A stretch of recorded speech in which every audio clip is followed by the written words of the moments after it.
runs after that marathon of a game. Thank you very much, Freya. This is a pretty spectacular crowd, karrigan. You've done it, you've made it to the grand final, but I've just got to ask you, what do you make of this? I know you're a showman. I know this is insane. I mean, I've been to all different arenas, but this arena is setting the bar really, really high, and it's just awesome. We have the Brazilians, we have the Vitality fans, and we have everyone else. It's insane, man.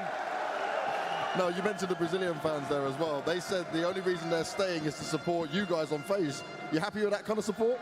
Yeah, of course. This feels like I'm playing home. It just means we're doing something right, and yeah, it just gives me goosebumps. Whatever happens tomorrow, it's gonna be one of my memories to play in this arena. It's so loud, you have no idea. Yeah, I don't think the stream's going to do it justice. But let's talk about the game quickly as well, right? How hard is it for you to prepare for a team like Spirit? Because that veto, right, that seems to be the most difficult part of this. You're given a map, so they can be quite puggy with it. Look how close it got on Mirage. You had such a good start on Mirage, for example, and they can just fight. Their CT side's insane. What do you make of these guys? I mean, I'm super impressed. To be honest, when I was watching the veto, they picked 4 different maps, 0 respect for the enemies. We talked Astralis, Furia, Heroic. I'm like, okay, are they gonna disrespect us? And they did, and I love it. And then coming to veto, I knew Mirage does too, is puggy maps. Yeah. But I feel like we had a good game plan on especially T-side Mirage. But then they fight back and they kept the composure, and I'm just super impressed with the guys, and they can go home and they can learn a ton from this game, and they will come back even stronger. So, fantastic game. And I saw, right, just when you were coming on stage, you got a little word with Chopper. You got a lot of respect for what Chopper's been able to do with his team? Sorry, one more time. Have you got a lot of respect for what Chopper's done with his team? Yeah, for sure. I mean, I remember Chopper and Vega Squadron in Boston Major.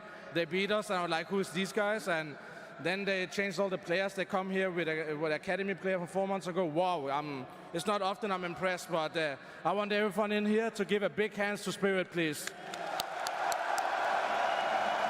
Ever the professional karrigan, and I'm sure they appreciate that. Now, also, I want to talk a bit about Rain, right?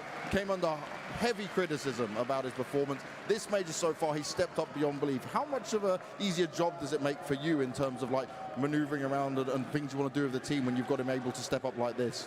It makes my life very much easier. I haven't been the best opening fragger this tournament compared to Katowice or Pro League, so having Rain popping off, it just gives me time to sit in the back and analyzing the Minecraft around and doing the best calls I can. But man, those two, there was hard to find solutions, but I'm happy we kept the composure after losing that 1-on-4 in overtime. And yeah, everybody in the team played really great today. And I've got to say, right, about that Dust 2, crazy amount of overtimes. I consider you to be a great mid-rounder, right, when it comes to calling and looking at what you're doing on this Dust 2. What was so hard when you coming against the Spirit guys? What was it kind of causing the effect for it to keep going and going? I felt everywhere we went, they kind of make multi-kills, all right? So they went in good positions, they kind of read the game really good, but I kind of feel like we had the upper hand in the end and overtime, as I kind of find out that they kind of changed compared to the demos. So yeah, try to find a solution all the time, never giving up, and yeah, like I said, they played really great and they really pushed us to the limit. Well, now your limits, right, have been pushed into a grand final. You've been here before, karrigan. The major trophy is in front of you. How are you feeling right now? Is this your one? We'll have to wait and see. And with this crowd, it's just amazing. And yeah, I'll do everything tomorrow. It doesn't matter who we play. So yeah, whatever happens. But this is a proud moment of mine. And I just want to thank everyone in here. You're a legend, karrigan. I wish you the best of luck tomorrow. Thank you very much. Freya, back to you. karrigan, ever the showman and ever the professional. A huge showing.